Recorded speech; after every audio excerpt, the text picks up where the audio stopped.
folks. I am Rebecca Adams, and let's see, who is this next to me? Ooh, Hardly heard that at all. I said, hello. Oh, you mean Mrs. Doubtfire is next to me?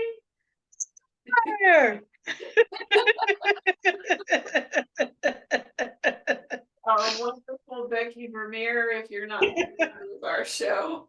And Becky is an expert in all things domestic violence. She has been the executive director of the Crisis Center of Taney County. She is in her 27th year. Just amazing. And then she has a new role that she has obtained that she's I do. Yet. Tell us about that again. I have recently joined the Safe House Board of Directors as the outreach chair. Haven't even had a meeting yet. Haven't even had an official responsibility yet. I'm just a member of the board in name only at this point, but very soon we'll start functioning in that role. That is so exciting. We have interviewed Eliza. We've had her on here a couple of times and done about 3 or 4 episodes is what it ended up being. And I'll tell you what, that is a woman on fire with a mission, and there's no stopping her. If you think you can stop a rocket that has been shot off from Cape Canaveral, then maybe you might be able to stop Eliza, but I don't think so. I don't think so. She developed on her own the Safe House app. And wherever you get your games for your phone, go there and look up Safe House. And I would highly recommend that you put it on your phone. It can literally save many, many lives just from your phone. I would love to hear numbers if they even know how many lives have literally been saved because of everything they've done with that app. It's amazing. It is fantastic. It is. Do you want to say a little bit about that before we go on? I mean, like I said, I haven't had an official responsibility yet. I'm just super excited. What I'm super excited about is it's potentially not only a national thing, it's potentially a global thing. I know that they've spent a lot of time and energy in trying to get as much information about shelters, etc., as they can on the app. But I truly believe that it has the potential to have what's the word I'm looking for? The big words are escaping me right now, but it's all right. Globally impactful. Yeah. There you go. I think it's the potential to be globally impactful. And to me, that's very exciting. It is. It is. Can you explain the process, what it would be if, let's say, I am in Tennessee and I need to escape from my abuser and I want to get to Wisconsin? Can you tell me what that would look like on the Safe House app? Sure, you'd go to the Safe House app and you would click on what are you looking for. Say you're looking for shelter services. I don't have the headings in front of me right now, but you would click on that and it would pull up the country. You click on Tennessee. Tennessee's broken down by county. If you know the county that you're currently in, you can go to that county and find out, yes, there's a shelter here. These are the services that they provide. I can call an advocate there and say, hey, I need help. Or if you're wanting to go to Washington, your own self, you could click on Washington. If you can locate the county or get thereabouts, find out what services are available and call. What it does is it eliminates the middleman or men. You know, there's been people in the past that say they don't know if there's a local shelter in their area. Maybe you're on vacation and you're in San Antonio, Texas, and you know nothing about San Antonio, Texas, but you know that you need help. Instead of saying, well, I'm going to have to call the National Coalition Against Domestic Violence and ask them if there are resources in the area, or I'm going to have to call the National Domestic Violence Hotline and see if they can put me in contact with somebody. I'm going to have to call RAIN, the Rape, Abuse, Incest Network hotline, and they're going to find me a shelter in the county that I'm in. It eliminates all of that. You know, you might call RAIN and RAIN might give you a number and say, well, here's a number for a shelter in Taney County. And so you call the shelter in Taney County and we can't help you. Now you got to go back to RAIN and say, well, that didn't work, so can you give me another resource? It eliminates all of that. You yourself, with this tool in your hand, can go where you need to go, get the resources that you need, get the information that you need, and you can do it all from the convenience of holding your phone in your hand instead of making 15 phone calls, or whatever else it might be. So it's a fantastic consolidation of services in one place. And I've told a story before in the past, way back when we actually helped someone take a trip from Taney County to California. And the way that we did that is we had a directory that was created by the National Coalition Against Domestic Violence, huge thick book, looks like this. And it was a breakdown of every state with every shelter and the services. And you had to go all the way through the book, call several different places. Is this a service that you provide? Is this something that you can do? What Eliza and her crew have done is they've taken that really big book and they've consolidated it into an app on your phone that you have all of those resources with you wherever you go, 24 hours a day, 7 days a week. That's It's pretty fantastic. It is. That's so amazing. And these were volunteers. This is something I want to bring out. Yeah. She didn't pay these women to do this. No. Volunteers. They did it on their But own. it's still a volunteer board. Like the role that I'm going to fill is a volunteer role. They're still people that care. They just want to be able to help. Exactly. I love that. I love that. So folks, make sure you look at that and get on like I said, wherever you find your games on your phone, and look up for the Safe House app. It's free. It's a free app. And it's just amazing. They have things on, let's see, like drug abuse and treatments and elder abuse. And I could just look it up here on my phone. It's just phenomenal. It encapsulates everything that I can think of. Military, student, human trafficking, legal. It has an emergency button in the middle that you can press for 911, anything regarding Native Americans, safe houses like Becky was just talking about, sexual assault, suicide, and another topic is believe. So they literally have everything covered. I mean, it's phenomenal. Yeah, that's great. I really encourage that. Do you have something there that you want to show us? A place show and tell? I have a pair of socks. There you go. So the pair of socks I'm going to highlight for you this evening are cats. A cat DJ spinning a record. I love it. How often do you wear those? As often as possible. I love these socks. The cats have headphones on and they have records on them. You can't get any better than that. It's one of my favorite pair, actually. That's too funny. It's a cat. Does Teddy like those socks? I don't know. I'm not gonna let Teddy look at these socks because he might want to chew on them. Chew on the little kitty cats, and that's not okay. Yeah, you might. Do you have any earrings to show us tonight? I do, and they're real simple. Hope you can see them. Oh, pretty. They're purple. They are purple. I wish I could show them to you with the light showing through, because they really are pretty. I have no idea where I got these. I'm forever, whenever I go into a store, somehow I always manage to go over by baskets and earrings when I go to the clearance area. I do want to show this ring that I have on.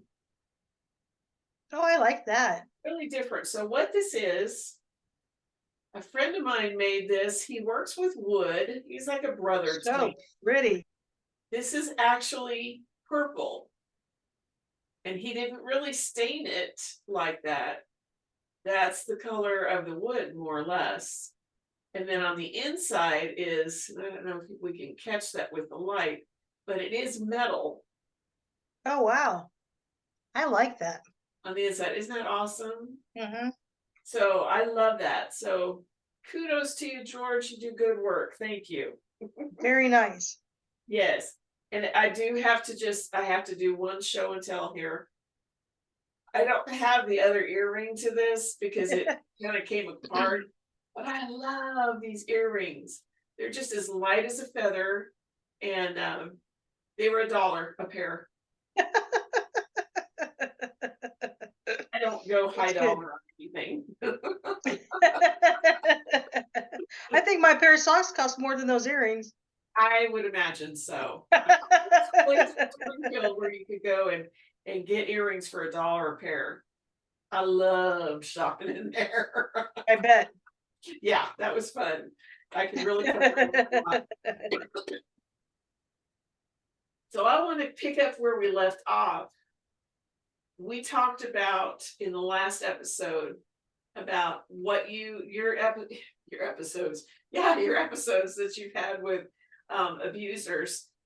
Did you, and then we also talked about like some of the duties that are required just on a day-to-day basis as working as an employee of the crisis center.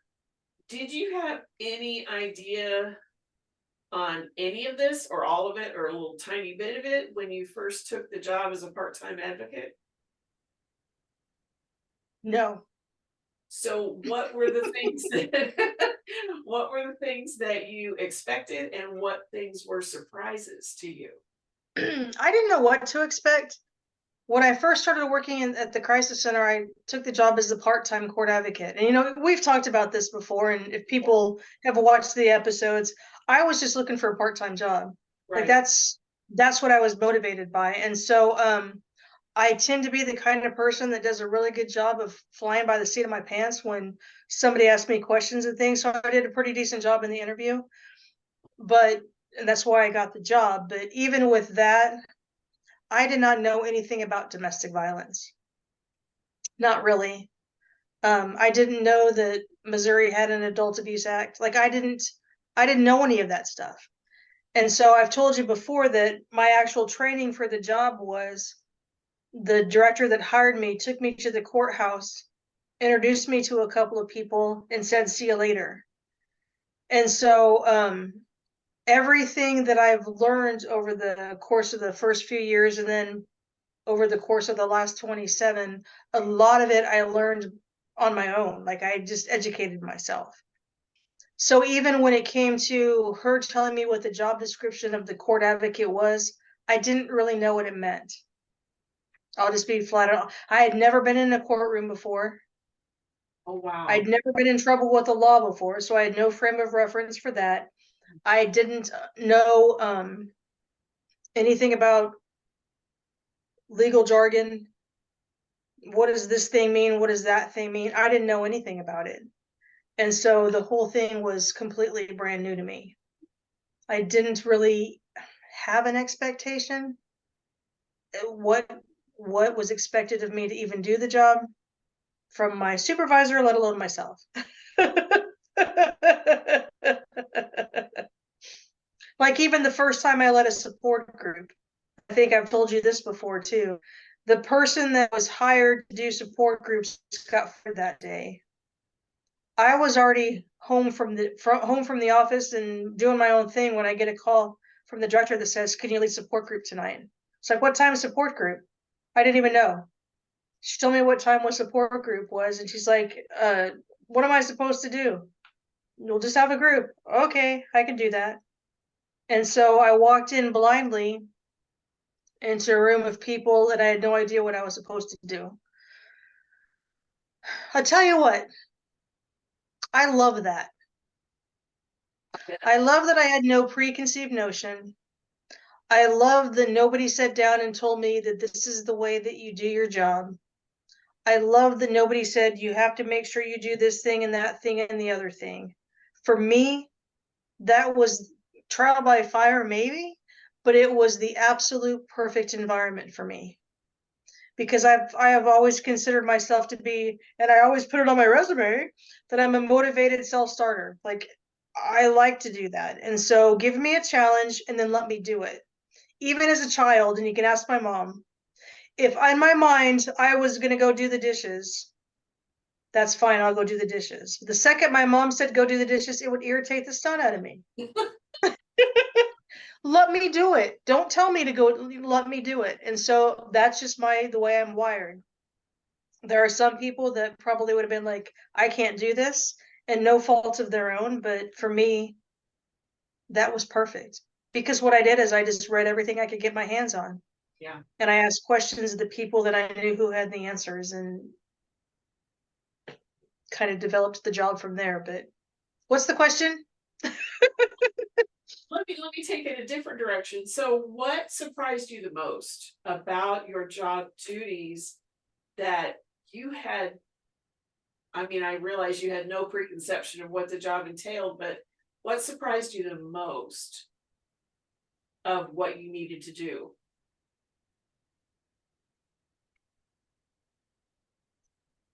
I don't know if it surprised me the most, but the most challenging thing for me is at the core of who I am, I'm very much an introvert.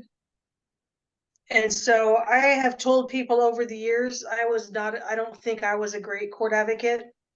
I think that I've employed people since me who were better court advocates than I was, because going into that environment where I don't know anybody was very uncomfortable for me.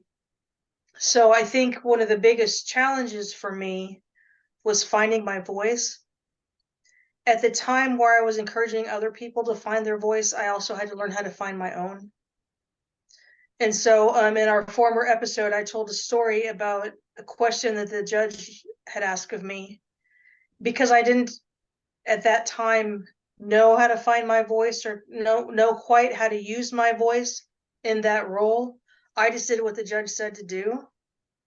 Where in hindsight, now that I have my voice, there are lots of things that I would have said and done differently than that particular scenario. So I did not know how challenging it was going to be for me to find my voice. But I did indeed find it. How long would you say it took you to find your voice? Couple of months. It took me a couple of months because here's what happened. I got thrown into the role. One of the things that came along with that job is going to monthly meetings of our state coalition. And the first one was challenging for me again, because as an introvert, those kind of things are challenging for me. But I quickly found out that it was just a team of people that were all just like me. And so I was almost instantly comfortable with that group of people. Unbeknownst to me, apparently, I projected something that they saw that I didn't quite realize I was projecting, because I started at the crisis center in May. I went to a training, a leadership gathering in September. And at that leadership gathering in September, one of the coalition employees came to me and said, I want you to run for the position of regional rep, is what it was called at the time, which would put me kind of in the lead of those regional meetings that we were having on the month to month. But in so doing that, it would instantly put me on the board of directors for the coalition. And so she came up to me and she said, I want you to do this before you leave this retreat this weekend. And I was like, or this week. And I said, okay. I had no idea what she was even asking me to do. It's that kind of a thing. She's like, you're going to be good at this. And so I want you to do this. And so I said, okay. And so that was what, May to September. So June, July, 4 months. So in 4 months, I went from not knowing anything about the job that I was doing to leading the regional meetings that we were having with all the shelters in the Southwest region, to then sitting on the board of directors for the coalition. And so even then, I don't know that I was necessarily prepared. Like, I just was willing, but clearly I was projecting something, because I didn't walk around and say, hey, I'm really good at this stuff, you should have me do it. I never asked for it. I never asked for any of that.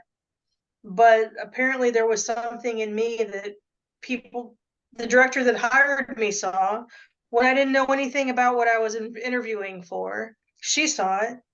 And then the coalition person, she saw it. And then the group of my peers, because they voted for me to go into that position, they saw it. And so those are the kind of things that progressed to help me find my voice. And somewhere along the line in that first year of serving on the coalition board of directors, I found it. And I haven't stopped using it since. I can tell you what they saw. They What's saw, that? they saw a capable woman who was really good at flying by the seat of her pants and was very comfortable doing that. And that's exactly what you are, who you are, and why you have been so good at what you've done all these years. Because you don't try I to, appreciate that. absolutely, you don't try to be somebody that you're not. You just walk in and you're you. You are yourself. You don't Yeah. try to put on any mask or anything else. And you're perfect for this job. Absolutely perfect. Well, I appreciate that. I've always said that I feel like being consistent of character is one of the most important things that you can do. And so I'll be completely honest with you, whether it's you and I having conversations that we're recording, or whether it's me sitting at the lunch table at the crisis center, or it's me sitting at a family gathering with my family, or me sitting at church in the congregation, I'm the same person. Yeah. I don't know how to be anything else but that. So, I mean, there's that consistency of character. That's just the person that I am. And I don't know how to be any different than that. And that takes me back to your parents. Yeah. Takes me back to you were comfortable with who you were growing up. Correct me if I'm wrong, you're the psychology major here. That you were comfortable with who you were, that your parents gave you a firm footing for life, that you were comfortable just being who you were, and you could go out and do whatever somebody asked you to do because you were capable and you were comfortable being capable. Yeah. How close am I? I mean, you're right. I've also always been the kind of person that says, don't tell me that I can't do something because I'm gonna have to show you that I can. And so that's whatever in the way that I'm wired. Some people, when you say you can't do that, they say, yeah, you're right. And I'm like, oh, I can't? Watch this. And for whatever reason, statements like that motivate me to be better than I was before, so to speak. I love it. And Yeah. so I think that's helped a lot as well. Mhm. But I had no idea. I didn't know anything about a shelter. I didn't know a lot about domestic violence. Yeah. I didn't. I mean, the job prior to that, I was working in a residential facility for kids with behavior problems, which they were sheltered there. And so I understood the concept of, they're staying here and we're kind of the house managers, or I can't remember what my title was there. Well, I don't know what my title was there. It's been too long ago. But I mean, that was our job was to manage the household and take care of the kids that were in there. And, we had physical disputes break out and we had a schedule that we had to follow and support groups and, some different things like that. So it's not, none of those things were a foreign concept to me, but how they would play out in that environment was a foreign concept to me. Mm-hmm. Oh, I'm sure. And I was one of those people that was guilty of, if you said shelter, envisioning like the big warehouse building with rows of cots and people hanging onto their stuff because they don't want to get stolen, different things like that. Like I had no frame of reference for that. Right. So it was Right. all very new. Wow. And I don't remember, honestly, like I don't really remember like the director sitting down with me and saying, this is how you answer the hotline. Like I don't remember that happening. It must have. It must have, because I know how to answer it, but I don't really remember like those types of detailed trainings at that time. Interesting. Yeah. Wow. It's just such a journey. I cannot imagine you taking this on, because how long had you worked there before you got the executive director? 6 months. Incredible. And of course, we know you were 2 years old when you got. Right, Yeah. Okay. right. Just wanted to clarify that. Actually, it might have been right around the same time that I joined the coalition board. It might have been 4 months. Is that right? 4 to 6 months. It was quick. That's a lot to take on all of a sudden. Big changes. Yeah. You know, and I wish I could tell you there was a noble cause for that too, but my coworker who was an advocate and I both applied for the job as the director. And I wasn't going to apply for it, honestly, because I just wanted a part-time job. Yeah. Yeah. Then I found out that she was going to apply for the director's job, and I was like, there's no way she could be my boss. I can't work for her. I better apply for it. I know that's terrible, but it's true. And you know what my mindset would be? What? She can't be very good at that, and I don't want to be her employee. So you know what? I'll just keep an eye out, and I'm going to start looking for another job. Yeah. That way.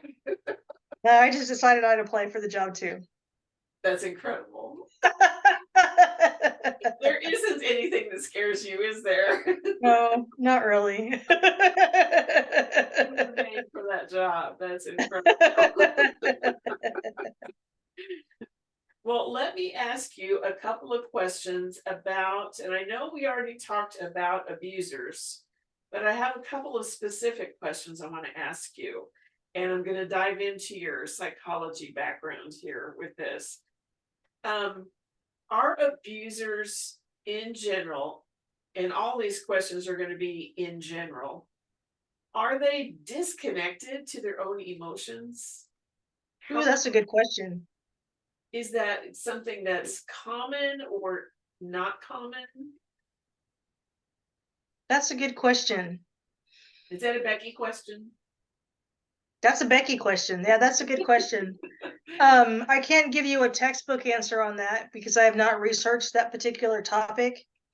But what I can tell you from my experience, I would say yes.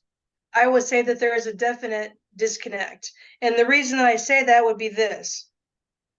I believe that when an abuser says to the person they're in a relationship that I love you, I believe that they believe that's true.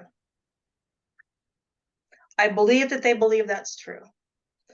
I also believe that they're not capable of loving someone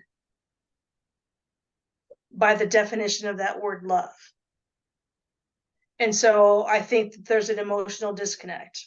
I truly, and I've said that to people before, I truly do believe that when he or she says that he loves you, I think they mean it. But they are not capable. I use that expression all of the time, but they're not capable. And so I do feel like there's a huge disconnect with all of the emotions because what tends to be the overriding emotion for everything is anger. And every emotion is not anger. They're just not. And an emotion in general, an emotion is an emotion is an emotion. They're not positive, they're not negative, they're not bad, they're not good, they're just the way that we feel. I believe that when we have feelings, we should control them. We control our emotions should not control us. If I'm in touch with me and I'm in touch with my emotions and I feel myself getting angry, I can say in my inner dialogue, this is making me really angry. I don't want to lash out. I don't want to have an emotional outburst. So maybe I should walk away for a while. I can say that to myself and I can regulate that emotion because I'm in contact with my emotions. Does that mean I've never just flown off the handle and gotten angry? No. Everybody does it. But as a rule, I try to conduct myself that I can control my emotions. I feel depressed. I feel sad. I name them and then I control them because I'm in control of the way that I feel. I do think that everybody has the ability to do that. We should control our emotions. Our emotions should not control us. But I think that someone who is an abuser is completely disconnected from that. So they can say, I love you, and they mean it, but they're not capable of expressing love. They can say, you're important to me, and they might mean it, but they're not capable of expressing that. So I think for whatever reason, it doesn't compute in their brain the same way that it computes in somebody else's brain, because the lesson they've learned is, I know what I want, I'm going to get it when I want it, and I'm willing to do whatever it takes to get it. You can't live in the real world and be a fully functioning emotional human being and feel that way. It's not reality. And so yeah, I think that there is an emotional disconnect. But I do still always fall back to, he probably meant it when he told you he loved you. He's just not capable of expressing it. Or his definition of love is not the same as your definition of love. And so that's why, I tell people, if you're beginning a relationship with somebody, you need to find out what their definition of love is. What does that mean? Because it doesn't always mean the same thing to everybody else. Saying they're not capable doesn't excuse the behavior. There's no excuse for abuse. No. Not to sound cliche, but it doesn't excuse the behavior. So the second that you realize that I'm lashing out when I shouldn't be lashing out, you should stop it. Emotional health dictates that we control the emotions. Our emotions don't control us. And nobody does that perfectly 100% of the time, all day, every day, because we're fallible humans, and I don't think it's possible. Right. But I think that we should make it our mission to be emotionally healthy, which means that we control our emotions, they don't control us. Okay. I also feel like there's a piece of an abuser that focuses kind of on that narcissistic side. And so a narcissistic person does not live in reality either. A narcissistic person says basically this world revolves around me.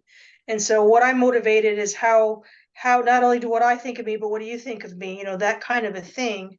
And so it's going to be my way. And so you're going to submit to whatever my way is, because obviously I'm more important than you. I call the shots, or whatever else that is. And that's not emotionally healthy either. So there's a definite disconnect there as well. Yeah. So would you consider that a perpetrator, the abuser, would be childlike in their understanding of life and relationships, and that they would actually not be in an emotional adulthood or emotionally adult-like, and so they are conducting themselves as though they were still children and being focused on themselves and what they want. How close is that to reality? I struggle a little bit saying yes to that, because I defer back to the statement I just made a second ago. They know what they want and they're willing to do whatever it takes to get that. Mm-hmm. And so there is that the thought process of saying, I want you to do this, or I want you to be like this, or you need to treat me like this, or whatever else. And I could see how looking at that could feel like talking to a child. But again, you have to remember that domestic violence is motivated by power and control. And so there's something in the abuser that is said that I have to have power and control, and I'm willing to do whatever it takes. So the abuser is also able, when we talk about that, the beginning of the relationship, where the things they say and the things that they do are grooming this person to want to be in a relationship with them. A kid can't do that. A kid's not emotionally intelligent enough to do that. And so, I mean, some people could look at an abuser's behavior and say, well, it's out of control behavior and that's childlike. But I disagree. I disagree that it's out of control behavior. It's purposeful. We've talked about that before. I might throw things. I throw things because it's purposeful, because I'm communicating a message to you. The next time I might throw you, or next time the thing I throw, I'm going to throw it at your head. It's purposeful. Children have temper tantrums. for like, I mean, some people would look at an abuser and say that's a temper tantrum, but it's really not. They know what they're doing and they're doing it on purpose. Where when a child has a temper tantrum, a child has a temper tantrum because a child feels like they don't have the words to express why they're feeling the way they're feeling, or the words to express what they want and why they want it. And so a no response, because I couldn't communicate to you why I really wanted it, I'm going to temper tantrum. I'm going to throw a fit. And so it is out of control behavior. That's the difference. Children do have out of control behavior. Abusers do not. Abusers' behavior is purposeful. And so even, when somebody says, look at all the things that they got broken in the house, I always ask the question, which stuff of the abusers got broken? Well, nothing. How is that out of control behavior then? That abuser is very well aware of what he's doing. And so I don't think that you can't compare the two. Again, I wasn't prepared for the question, so I'm talking off the top of my head, but I don't think you can refer to it as childlike behavior, because children are emotionally not intelligent enough in a lot of ways to process these things.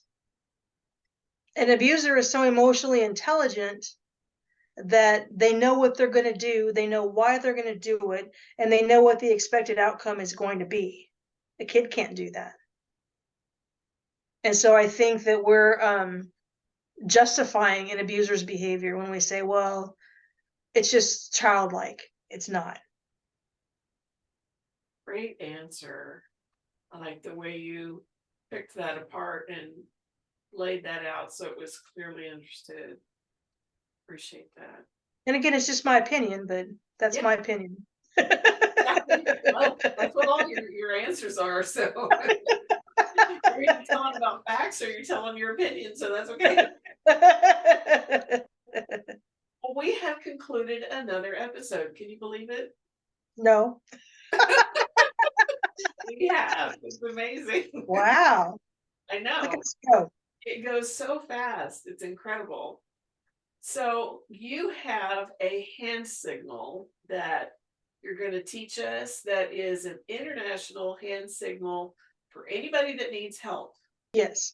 So if you see somebody, their hands up like this, they fold their thumb inside their palm and they cover it with their 4 fingers. That is an international, I guess we should call it, probably cry for help, of help me, I need out. And so, the thumb would be representative of the person who's needing the help. The fingers over the top are, I'm being trafficked or kidnapped, held against my will, or I'm in danger from this person who is an abuser and I'm needing to get away. This is a cry for, can you help me? Can you call the police? Can you somehow get me away from this person that I'm with? And so I think that we need to educate everybody, and we need to make sure that people are aware that if you're driving down the road and you see a kid in the window doing this, they're not waving at you. They're trying to communicate, hey, I'm in a bad way and I need some help. And so, that might be a matter of writing down a license plate number and calling 911 and saying, hey, not trying to cause trouble, but I saw this kid and I was taught that this is a cry for help and this is what the child was doing. And, turn that over to the police or, something like that. Excellent. Yeah. And so we need people to be aware of that. We need people to know that there is a signal. We need abusers not to know it. Right. But if you see this, what the person is saying to you is, I'm needing some help right now. And so for people that are willing to get involved and willing to help, please do. And, you can kind of brainstorm around the situation and come up with ideas on how to help that person. Right. That's when we need to learn how to become a Becky and fly back. I think there are far greater people than a Becky to help in that situation, but. Well, folks, make sure you like, share, subscribe, all the good stuff to do. And we thank you for joining us tonight. We really do. And please check out our other videos. And we are passionate about doing domestic violence awareness education. That did not come out right. The tongue did not want to talk tonight, but you get the idea. We are about getting the word out about what it entails. And Becky is our expert to tell us about all those things, and we appreciate her for that. Folks, remember that no matter where you are in the process, you're always free to soar.